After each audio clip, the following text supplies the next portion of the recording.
ওম শান্তি। আজকের বাংলা মুরলি 10ই ফেব্রুয়ারি 2025। প্রাতঃমুরলি ওম শান্তি বাপদাদা মধুবন।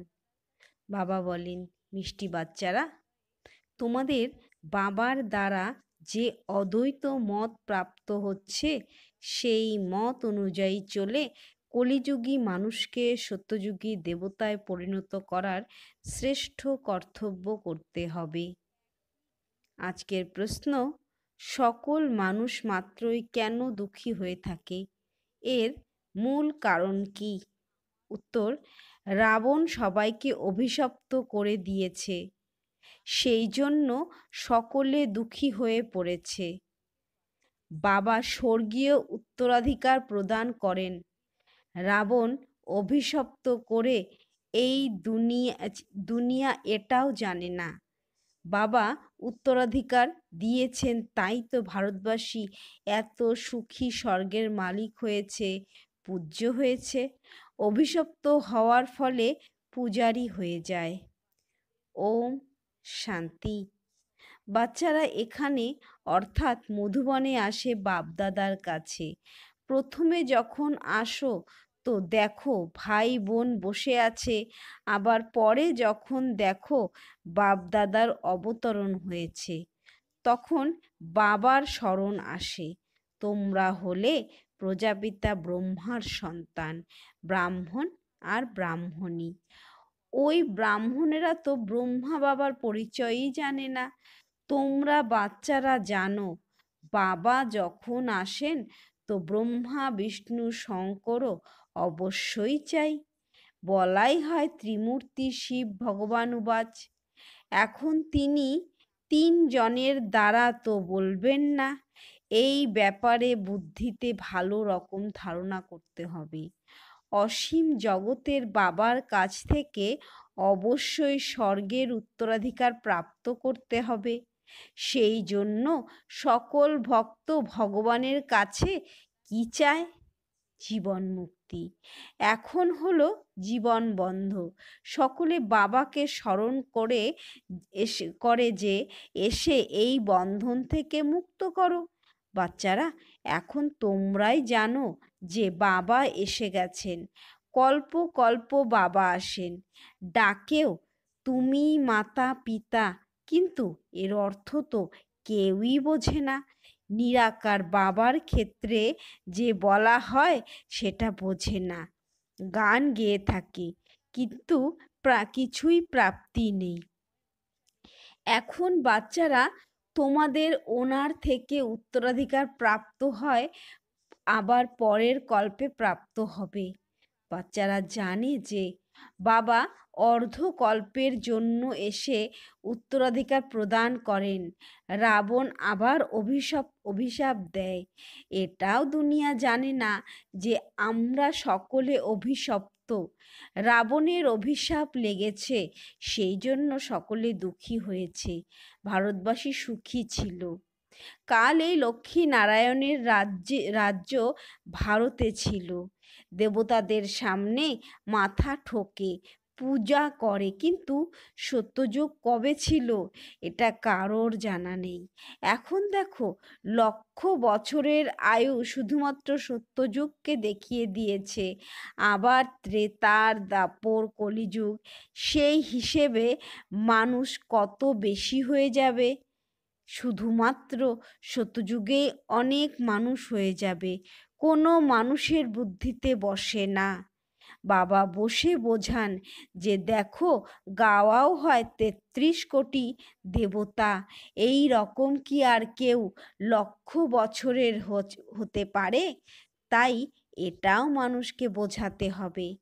এখন তোমরা বোঝো যে বাবা আমাদের স্বচ্ছ বুদ্ধি সম্পন্ন তৈরি করেন, রাবণ ম্লেচ্ছ বুদ্ধি সম্পন্ন করে। মুখ্য ব্যাপার তো হলো এটাই। সত্যযুগে হলো পবিত্র, এখানে হলো অপবিত্র। এটাও কারো জানা নেই যে রাম রাজ্য কবে থেকে কবে পর্যন্ত, রাবণ রাজ্য কবে থেকে কবে। মনে করে এখানেই রাম রাজ্য, আবার রাবণ রাজ্য। অনেকে অনেক মতান্তর আছে যে যত মানুষ ততই মত। বাচ্চারা এখানে বাচ্চারা এখন এখানে তোমাদের এক অদ্বৈত মত প্রাপ্ত হয়, যা বাবা প্রদান করেন। তোমরা এখন ব্রহ্মার দ্বারা দেবতা হচ্ছ। দেবতাদের মহিমা গাওয়া হয়। সর্বগুণ সম্পন্ন, 16 কলা সম্পূর্ণ তারাও যে হলো মানুষ। মানুষের মহিমা কি গাওয়া হয়? পার্থক্য তো অবশ্যই থাকে। এখন তোমরা বাচ্চারাও নম্বর অনুযায়ী পুরুষার্থ অনুসারে মানুষকে দেবতায় পরিণত করার কর্তব্য শিখছ। কলিযুগী মানুষকে তোমরা সত্যযুগে দেবতায় পরিণত করো, অর্থাৎ শান্তিধাম, ব্রহ্মাণ্ড আর বিশ্বের মালিক করো। এটা তো আর শান্তিধাম নয়, এখানে তো অবশ্যই কর্ম করতে হবে। সেখানে হলো সুইট সাইলেন্স হোম। বাচ্চারা, তোমরা এখন বুঝতে পারো যে আমরা এই আত্মারা হলাম সুইট হোম, ব্রহ্মাণ্ডের মালিক। এখন তোমরা বাচ্চারা যোগ্য হয়ে উঠছ। এইম, অবজেক্ট অ্যাকিউরেট সামনে রয়েছে। তোমরা বাচ্চারা হলে যোগ বল সম্পন্ন, তারা হলো বাহুবল সম্পন্ন। তোমরাও রয়েছ যুদ্ধের ময়দানে, কিন্তু তোমরা হলে ডবল অহিংসক। তারা হলো হিংসক। হিংসা কাম কাটারিকে বলা হয়। সন্ন্যাসীরাও মনে করে এটা হলো হিংসা, সেই জন্য পবিত্র হয়ে ওঠে। কিন্তু তোমরা ব্যতীত বাবার সাথে কারোর প্রীতি ভালোবাসা হয় না। প্রিয়তম আর প্রিয়ার ভালোবাসা, তাই না? ওই প্রিয়তম প্রিয়তমাদের তো এক জন্মের গাথা মানুষ গায়। তোমরা সকলেই হলে আর আমার, অর্থাৎ এক মাসুকের আশিক। ভক্তি মার্গে এই আমি এক প্রিয়তমকেই তোমরা স্মরণ করে এসেছ। এখন আমি বলছি, কেবল এই অন্তিম জন্ম পবিত্র হও আর যথার্থভাবে স্মরণ করো, তবেই আমার স্মরণের দ্বারাই তোমরা পরিত্রাণ পাবে। সত্যযুগে স্মরণ করার প্রয়োজনই থাকে না। দুঃখে সবাই স্মরণ করতে থাকে। এটা হলো নরক। একে তো আর স্বর্গ বলবে না। যারা বড়লোক ধনী তারা মনে করে আমাদের জন্য তো এখানেই স্বর্গ, বিমান ইত্যাদি সমস্ত বৈভব রয়েছে। কত অন্ধশ্রদ্ধাতে থাকে, গানও করে থাকে, তুমি মাতা পিতা, কিন্তু কিছু বোঝে না। কোন গহন সুখ প্রাপ্ত হয়েছে এটা কেউ জানে না। কথা তো আত্মা বলে, তাই না? তোমরা আত্মারা মনে করো আমাদের অপার সুখ প্রাপ্ত হবে, তার নামই হলো স্বর্গ, সুখধাম। স্বর্গ সকলের অনেক মধুরও মনে হয়। তোমরা এখন জানো যে স্বর্গে হীরে জহরতের কত মহল ছিল, ভক্তি মার্গেও কত অনগিনত ধন ছিল, যে সোমনাথের মন্দির তৈরি করেছিল। এক একটি চিত্র লক্ষ মূল্যের ছিল। সেই সব কোথায় চলে গেল? কত লুণ্ঠন করে নিয়ে গেছে। মুসলমানরা গিয়ে মসজিদ ইত্যাদিতে লাগিয়েছে। এত অপরিমেয় ধন ছিল। এখন বাচ্চারা, তোমাদের বুদ্ধিতে আছে যে আমরা বাবার দ্বারা আবার স্বর্গের মালিক হতে চলেছি। আমাদের মহল সোনার হবে, দরজার উপরেও জড়ি লাগানো থাকবে। জৈনদের মন্দিরও এই রকম তৈরি করা হয়। এখন হিরে ইত্যাদি তো নেই, তাই না, যা পূর্বে ছিল। এখন তোমরা জানো আমরা বাবার থেকে স্বর্গের উত্তরাধিকার নিচ্ছি। শিব বাবা এসেও থাকেন ভারতেরই শিব ভগবানের থেকে স্বর্গের উত্তরাধিকার প্রাপ্ত হয়। খ্রিস্টানও বলে ক্রাইস্টের 3000 বছর পূর্বে ভারতে হেভেন অর্থাৎ স্বর্গ ছিল। রাজত্ব কারা করত এটা কারোর জানা নেই। এছাড়া এটা বুঝতে পারে যে ভারত হলো অনেক পুরনো, এটাই তো স্বর্গ ছিল, তাই না? বাবাকে বলাও হয় হেভেনলি গড ফাদার, অর্থাৎ হেভেন স্থাপনকারী ফাদার। অবশ্যই ফাদার এসে থাকবেন, তাই তো তোমরা স্বর্গের মালিক হতে পারছো। প্রতি 5000 বছর পরে স্বর্গের মালিক হও, আবার অর্ধকল্প পরে রাবণ রাজ্য শুরু হয়। চিত্রতে এরকম ক্লিয়ার করে দেখাও যেন লক্ষ বছরের ব্যাপার বুদ্ধি থেকেই বের হয়ে যায়। লক্ষ্মী নারায়ণ কোনো একজন না, এদের ডিনাস্টি হলে তো আবার তাদের বাচ্চারা রাজা হবে। রাজা তো অনেক হয়, তাই না? সমস্ত মালা তৈরি করা আছে, মালাই তো জপ করে, তাই না? যারা আবার সাহায্যকারী হয়ে বাবার সার্ভিস করে তাদেরই মালা তৈরি হয়। যারা সম্পূর্ণভাবে চক্রতে আসে পূজ্য পূজারী হয়, এই সারণিক তাদের। তোমরা পূজ্য থেকে পূজারী হয়ে ওঠো, তো আবার নিজেদের মালাকে বসে পুজো করো। প্রথমে মালার উপরে হাত লাগিয়ে তারপর মাথায় ছোঁয়াও। পরে মালা ঘুরিয়ে ঘুরিয়ে জপ করা শুরু করে। তোমরাও সমগ্র চক্র আবর্তন করো, তারপর শিব বাবার থেকে উত্তরাধিকার প্রাপ্ত করো। এই রহস্য তোমরাই জানো। মানুষ তো কেউ কারোর নামে, আবার কেউ কারোর নামে মালা জপে, কিছুই জানে না।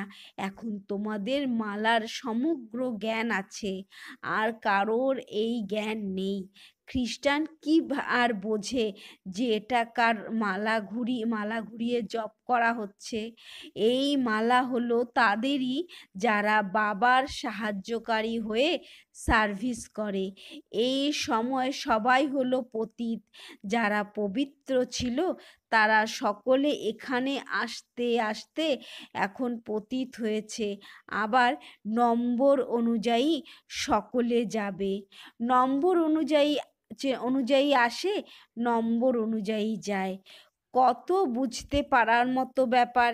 এটা হলো বৃক্ষ, কত শাখা প্রশাখা মঠ পন্থ আছে। এখন এই সমগ্র বৃক্ষ নিশ্চিহ্ন হবে, আবারও তোমাদের ফাউন্ডেশন লাগবে। তোমরা হলে প্রজাপিতা ঝাড় এর ফাউন্ডেশন। ওর মধ্যে সূর্যবংশী চন্দ্রবংশী দুইই আছে। সত্যযুগ ত্রেতাতে যারা রাজত্ব করার মতো ছিল তাদের এখন কোনো ধর্মই নেই, শুধুমাত্র চিত্র আছে। যাদের চিত্র আছে তাদের বায়োগ্রাফি তো জানতেই হবে। বলে দেয় অমুক জিনিস লক্ষ বছরের পুরনো। এখন বাস্তবে পুরনো হলো আদি সনাতন দেবী দেবতা ধর্ম। তারা পূর্বে তো অন্য কোনো কিছু হতে পারে না। বাকি পুরনো বলতে 2500 বছরের পুরনো জিনিস হবে। খনন করে নিচের থেকে যে সব পাওয়া যায়, ভক্তিমার্গে যারা পুজো করে তারা পুরনো চিত্র বের করে, কারণ আর্থকোয়েকে অর্থাৎ ভূমিকম্পে সব মন্দির ইত্যাদি ভেঙে পড়ে, আবার নতুন তৈরি হয়। হিরে সোনা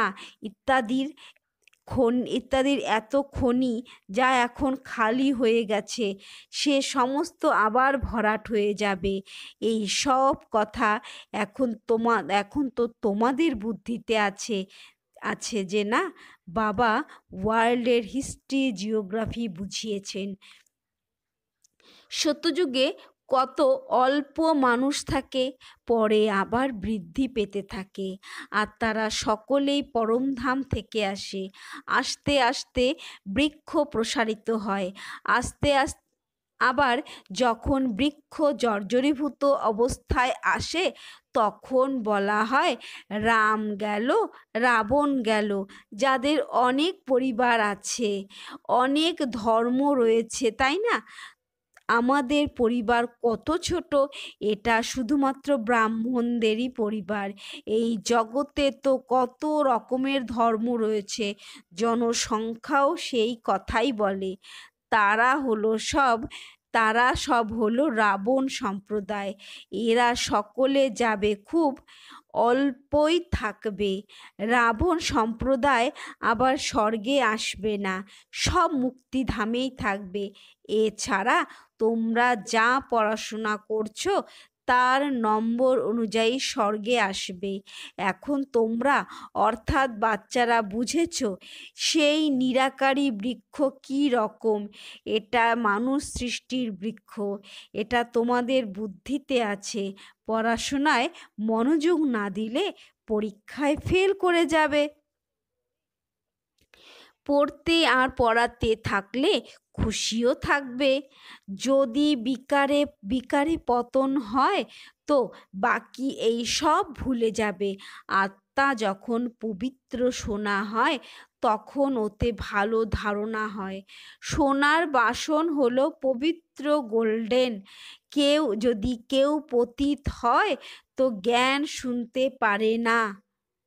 এখন তোমরা সামনে বসে আছো, জানো যে গডফাদার শিব বাবা আমাদের অর্থাৎ আত্মাদের পড়াচ্ছেন। আমরা আত্মারা এই অর্গানসের দ্বারা শুনছি। পড়ানোর জন্য বাবা আছেন। এই রকম পাঠশালা সমগ্র দুনিয়াতে কোথায় আছে? তিনি হলেন গডফাদার, টিচার, সদ্গুরুও সবাইকে ফিরিয়ে নিয়ে যাবেন। এখন তোমরা বাবার সম্মুখে বসে আছো। সম্মুখে বসে মুরলি শোনার কত পার্থক্য হয়। এই যেমন এই টেপ মেশিন বেরিয়েছে, সবার কাছেই একদিন এসে যাবে। বাচ্চাদের সুখের জন্য বাবা এরকম জিনিস তৈরি করেন। এটা কোনো বড় ব্যাপার নয় যে এই একজন সুন্দর সম্রাট ছিলেন। প্রথমে সুন্দর ছিল, এখন কুরূপ হয়ে গেছে, তাই তো শ্যামসুন্দর বলে। তোমরা জানো আমরা সুন্দর ছিলাম, এখন শ্যাম অর্থাৎ কালো হয়েছি, আবার সুন্দর হব। শুধু একজন কেন হবে? একজনকে কি সাপে ছোবল মেরেছে? সাপ তো মায়াকে বলা হয়।